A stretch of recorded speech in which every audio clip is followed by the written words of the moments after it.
Hello, welcome to Relational Skills in Real Life. This is Chris Corsi, and I'm glad to be with you.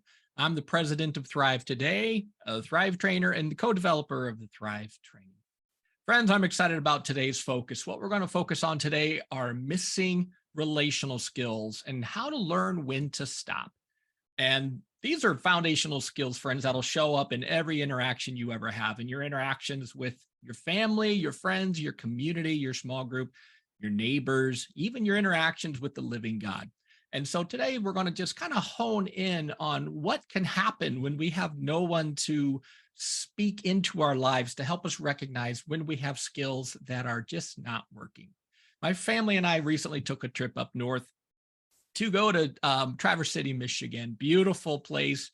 And while we were driving around the city, we were sitting at a stoplight at one point. And as I was sitting there at the stoplight, I suddenly heard screeching of brakes. So somebody had slammed on their brakes behind us and they were trying to stop before rear ending our car. Thankfully, they stopped just in time before they crashed into us. And I had the thought as I was talking to Jen about this, like, wow, somebody must be on their phone or somebody just must not be paying attention. I'm just glad that she stopped in time without rear-ending her car. And then later that day, I went out for an errand and I was driving around and I was sitting at a stoplight when I heard a horn honking and I heard someone honking. Were they were they honking? And I just kept hearing this horn. And I looked in my rearview mirror and I saw a motorcyclist right behind me looking at me as he was trying to get my attention. And he yelled, "You have a brake light out." What? He's like, "You have brake lights out." And he was just like, thankfully, very loud so I could hear him, very forceful to get my attention. And then something dawned on me as I thought about this, like, wait a minute, I have brake lights out. Well, what's this all about? And I wonder if this explains why the woman earlier in the day almost rear-ended me. You see, brake lights are warning signals, warning signs that the person in front of you is slowing down or stopping. And so when you see brake lights kick on, what happens is you know to be cautious and you know to start slowing down and keep your foot on the brake. So brake lights serve a very important job. And you know what? This motorcyclist really did me a favor by alerting me that my brake lights were out. I was driving around with my family, no idea that my brake lights were out. I never would have known. I don't normally see the back of my car when I'm driving. And so here I've been driving around for who knows how long without brake lights. What a relief. So Jen and I were able to find an auto store and quickly switch out the bulbs for both brake lights because they were both out. And as I thought about this ordeal, I started thinking about kind of what happens when relational skills are missing. You see, when we have missing relational skills, we might notice it because of how we feel or just what's going on in a certain situation. And we're thinking, wow, I'm missing something here, but I don't know what I'm missing.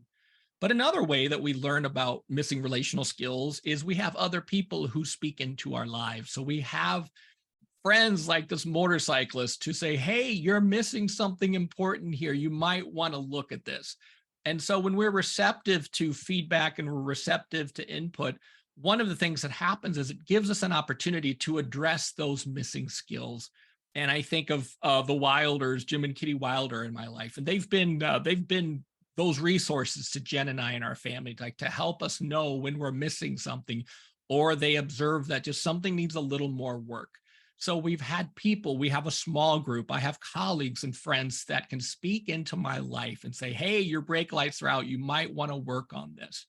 And I've been in ministry 26 years. And I have to say, in 26 years, I've seen a lot of heartbreaking scenarios where good and loving leaders and influencers were missing important relational skills they didn't know were missing, or maybe people told them they weren't receptive to that input. And eventually there were some pretty disastrous train wrecks because of this.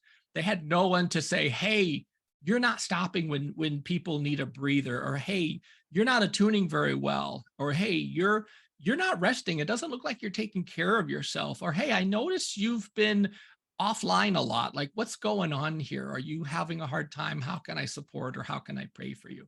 So we need people in our lives to speak into our lives, to let us know when we're drifting, when we're struggling, or when we're just not being the gentle protectors that relational skills help us to be. And so, all too many of us struggle with some of these things, but we don't have people who can speak into us, or we just haven't been receptive when people try to. And while we train 19 skills here at Thrive today, one of the things that a couple of the skills that are really crucial here for building trust and safety in our relationships are two skills, what we call skill 9 and skill 15. Skill 9 is just knowing when to stop. So when I see you need a breather, I stop, I pause, I turn down my voice, I take a deep breath and let you have a breather. So knowing when to stop, skill 9 just says, hey, I see that you're getting overwhelmed. It looks like you're having a hard time. Let me stop. What do you need right now? But the quiet interactively or interactive quieting is what we call skill 15. And for this skill, this is where we continue to interact at high energy levels, but we don't go over the top. So without skill 15, interactive quieting, what happens is people become aggressive or violent, or they lash out, or they say things that are hurtful instead of tapping the brakes, instead of pausing and slowing down while they continue to interact. So friends, this is a really a life-changing reality that as we learn and work on relational skills, we strengthen existing skills, we learn those missing skills, and we can look at ourselves here and say, am I open and receptive to other people speaking into my life when they see that I'm missing something, or maybe they're concerned that I'm drifting in some way? Do I allow people and invite people to do that? Can my small group do this? Can my children and my wife and my friends? So in our family, we're very purposeful about this, and we've given our kids permission. We've given Jen and I've given each other like permission to please let me know when you see something that I'm missing or I don't realize it. And so we actually reward that kind of feedback, and work hard not to be defensive or even not to justify, but just be able to look at our effect on other people. So you can reflect on what is your effect on other people. Are there some key areas in your life and your character where you need to strengthen some skills, you need to grow, you need to maybe remove some rocks from your shoes that's hindering you from growing? How do you compensate for missing relational skills? We always use non-relational substitutes when we lack a skill. So what are some of those missing skills? Do you have a small group or some friends that you meet with, a prayer partner that you've given permission to speak into your life? And so my encouragement for this week would be to set aside some time where you can reflect on these things and pray about these things. Are there any areas in your life that you would like to see change? Are there any areas in your life where fear is kind of running the show? And be relentless to pursue healing and pursue those relational skills and to grow in your maturity. This is the reason why we train relational skills at Thrive Today. We do our 5-day Thrive trainings. We've written books like The Joy Switch to just give some practical things you can do to start growing some joy, living more relationally, and really becoming the person that God created you to be.